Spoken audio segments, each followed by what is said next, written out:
Now, we know the UK had the Brexit vote, and that was an advisory referendum, which meant that the people wanted to leave the EU.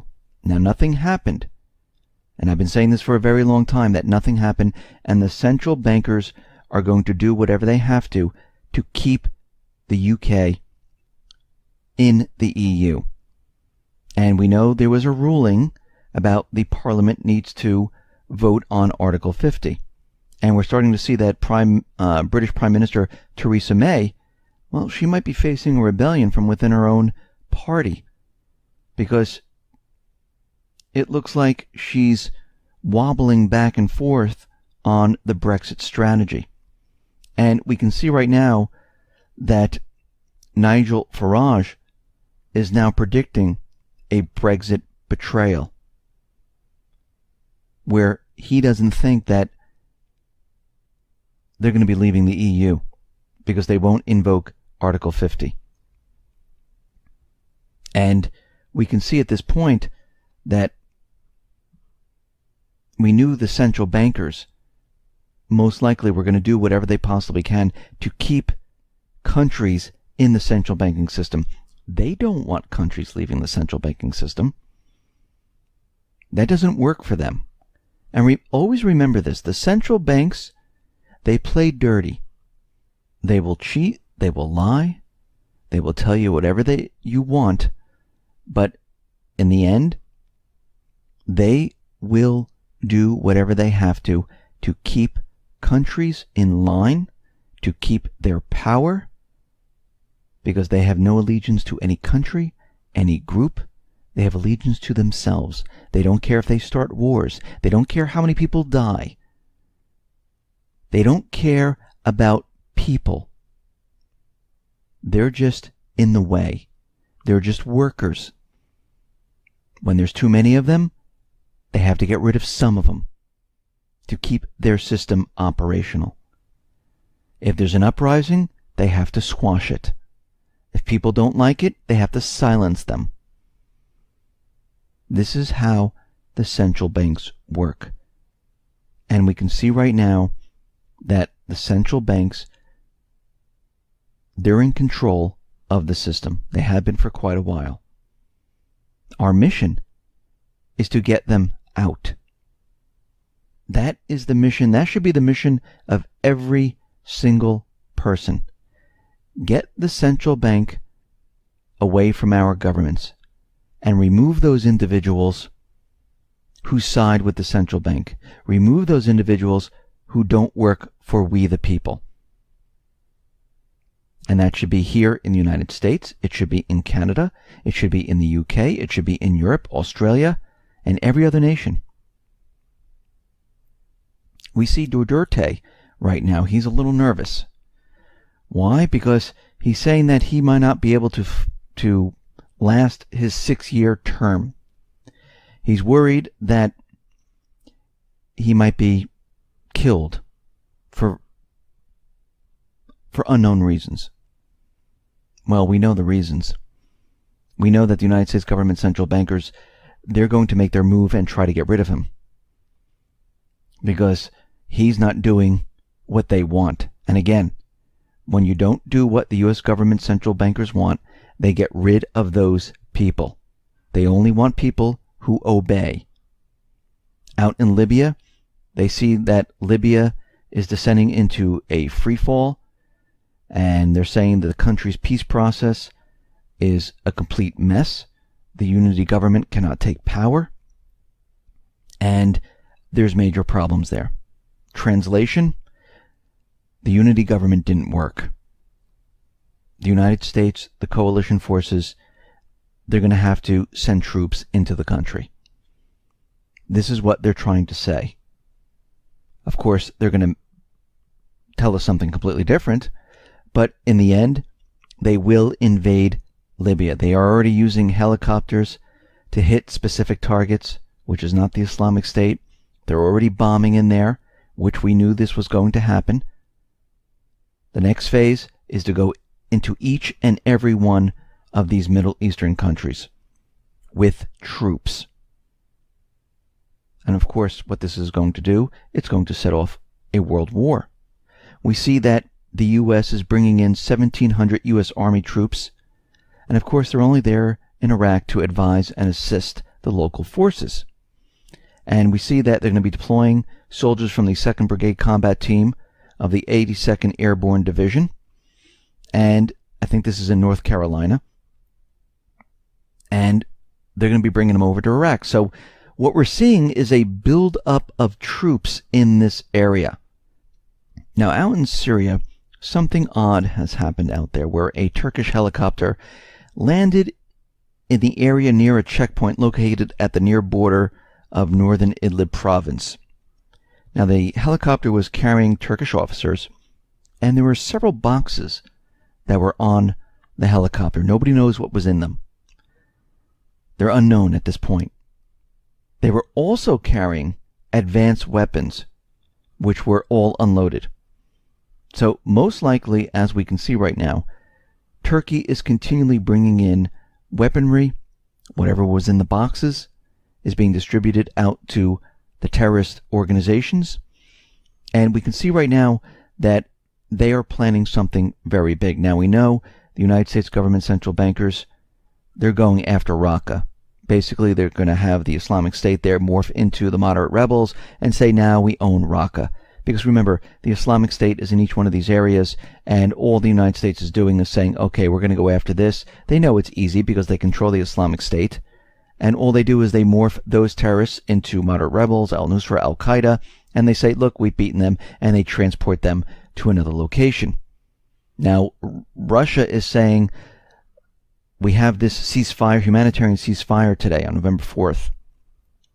And right now, the moderate rebels, they're saying, well, we're not going along with this. We reject it.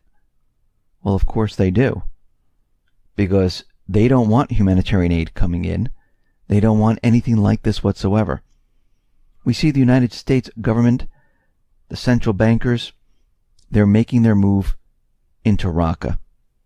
And we can see what they're doing right now. And this is part of their plan that we've been saying for a very long time. They're carving out this entire area. Remember, the United States has 2 air bases that they built in this Kurdish region. And they need Raqqa because Raqqa most likely is going to be the new capital for the moderate rebels. And we can see going down into Syria and into Iraq, they have built bases in the Kurdish regions of both Iraq and Syria, and it looks like they're getting prepared to carve this area out. Now, to take this entire area, to take not just Raqqa, but the entire area, the U.S. has built a force of 40,000 fighters in northern Syria, and they're ready to isolate Raqqa. So we can see right now that these forces are made up of moderate rebels, al-Nusra, al-Qaeda, terrorist groups. And they're ready to fan them out into this area, take this entire area.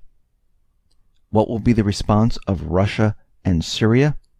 Because you know, Russia and Syria considers al-Nusra, al-Qaeda, al-Sham terrorist groups. So once the United States is in this area with those terrorist groups, you know Russia and Syria are going to be moving in that direction. Now, I wanted to talk about the election PSYOP. We've been hearing about the election for quite a while. We know the establishment has their candidate that they want into power. And what I did was I broke this down into how they're creating this election PSYOP. The first thing we have is the propaganda that the economy is doing well. And when we look at it, they brought the stock market to all-time highs. This has been going on for quite a while. This is part of their illusion. Right before the election, they had GDP surge 2.9%, which everyone looks at and says, wow, the economy's back on track. Everything is going fine. And then today, of course, the unemployment rate came out at 4.9%. And that 4.9% number sounds really good, that the employment arena is back on track. Everyone is getting a job. And the U.S. government did a great job Obama did a great job. And this is what they've been doing. And the whole thing is an illusion. The whole thing is made up of manipulation. And then we move to the corporate media, the propaganda from the news. And they completely set this up to make us all believe that something might happen during the elections, because we can see what they've done now. Number one, they created the propaganda that Russia cyber attacked the DNC in the election system. And we can see right now Obama has been out there and he's been saying that the elections cannot be manipulated. It's impossible. You must believe the U.S. government. They have the corporate media continually running that Russia was behind all of this. And we know this is not true. But they're having this broadcasted on corporate media. People are looking at it and they're saying, yes, it's Russia. They have the controlled corporate media rallying behind their candidate, saying that this is going to be the next president. They went as far to say that Trump voters are crazy, violent, deplorables. Now, this will be used later on. Just like the Russian cyber attack, this will be used later on in this PSYOP. But so far, we can see what they've done. Now, during the debates, it's very interesting how they pushed Trump to say, will you concede if you lose the election? They wanted him to say on air that he would do this. And he really didn't give an answer, but they were trying to push him on this issue because they wanted to use this later on. Because they were already setting it up that he was going to lose. And this way they can come back in time and say, look what you said. You said you would concede. Now, if we go back to the Russian cyber attack, where they were hitting the DNC and the election system, that Russia was helping WikiLeaks get all the emails and things like that, they've been pushing this quite hard, because most likely they might use this later on. And we know that they will use an event if it's not going their way. So right before the election, a couple of days before, we see already the corporate media is out there telling the country they are bracing for cyber attacks during the election. So we already see they have that covered. We also see that, which came out today, that, of course, this is right before the elections, and we knew there might be some type of an event. We don't know what the event's going to be, but they need something big to distract the people. They need to make it seem like, well, we need to postpone the elections if it's not going in the way they want, if they can't manipulate it the way they want. And we can see right now they have a warning out that Al-Qaeda is planning some type of terrorist attack in New York, Texas, Virginia, and other places. So they already put that out there. So we have the economy propaganda, we have the corporate news propaganda, and we can see already the PSYOP is underway. And then we have the manipulation. The election manipulation, the manipulation of the Supreme Court.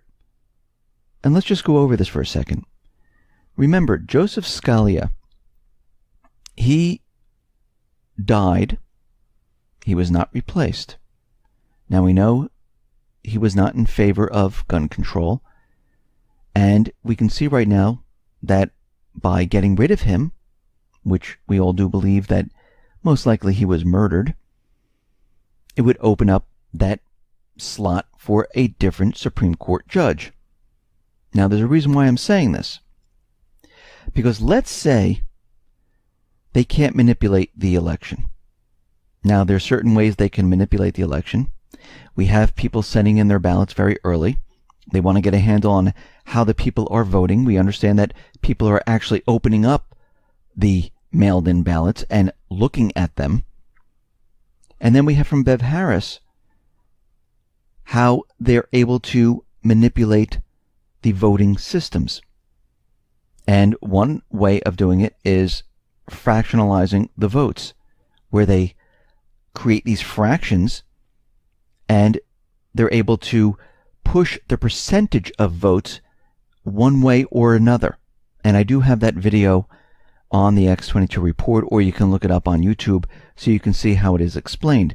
They had a programmer go into the election system, and they found out that the elections are done in decimals. And it allows them to skew the percentage of votes. But those people handling the elections, they don't see the decimals. It is hidden. Well, how can a vote be a fraction? It can't be. But they use this to manipulate the system. That's one way they can do it. And we can see that these systems are already pre-programmed. So it doesn't have to be cyber attacked. They don't have to really touch the machines. They're already pre-programmed with no matter what happens. No matter how people vote. So we can see right now they have many things in place. Now, I mentioned the Supreme Court before. Think about this for a second. If the manipulation makes it an even race to make everyone believe that this was a very close race, and maybe it's tied in some way, and people say, you know something, we have to have the Supreme Court make a decision. Well, yes, the Supreme Court can make a decision. I mean, we saw this back in the year 2000 between George Bush and Al Gore. And since 1789, there have been 57 presidential elections where the Supreme Court had to make a decision. So let's think about this for a second. There's 8 judges right now. They got rid of Judge Scalia, and most likely the NSA, CIA, other agencies have already blackmailed the other judges. Because we know some of these judges said that putting a penalty on the Affordable Care Act was constitutional, when just a week prior he said it was unconstitutional. So we can see right now they already have that plan. Now what they're trying to do is they're trying to make sure that they plan for every circumstance. Now, are they perfect? Can they do this? Not really. We see other plans that have gone south. They haven't really worked out, but they're going to do whatever they have to. They play dirty. These are not nice people. So let's say the popular vote is in favor of Trump, and the Electoral College votes for Hillary. That might be a problem. People might question this. They might look further into the data. Maybe they'll have a cyber attack. Maybe they'll have Al-Qaeda have physical attacks where the president has to declare a state of emergency and shut things down. And most likely what will he do? Postpone the elections. Now let's say that doesn't happen. Let's say the Electoral College votes for Hillary and Trump got the popular vote. Well, they've already said that the people voting for Trump, they're violent. They had to show that in his rallies. We know this is not true. We know they're plants, but there are many people out there that don't know this. And they're going to go with this. And they might say, oh, look, people are destroying things. Of course, they're going to have agent provocateurs to do all of this. But again, what they can do is they can blast this all over the corporate media, distract everyone with this news of how Trump voters are destroying cities, destroying neighborhoods. And again, Hillary is the winner, but we have to declare state of emergency. Now let's say Trump gets through all of this. Let's say he gets the popular vote. The Electoral College votes for him. You know, it's just a matter of time before he's persuaded, his family is threatened, and if he doesn't do what the shadow government, the deep state wants, he will then be removed from the presidency. Now, if he is voted in, we know we have that time period from the time of the election until January, until he's sworn in. Maybe he won't make it to that point. And we can see if Hillary is elected where they manipulated enough to show that she has the popular vote, and she gets the electoral vote. They can also say that the Trump voters say that the elections are rigged, and they can still have a state of emergency declared.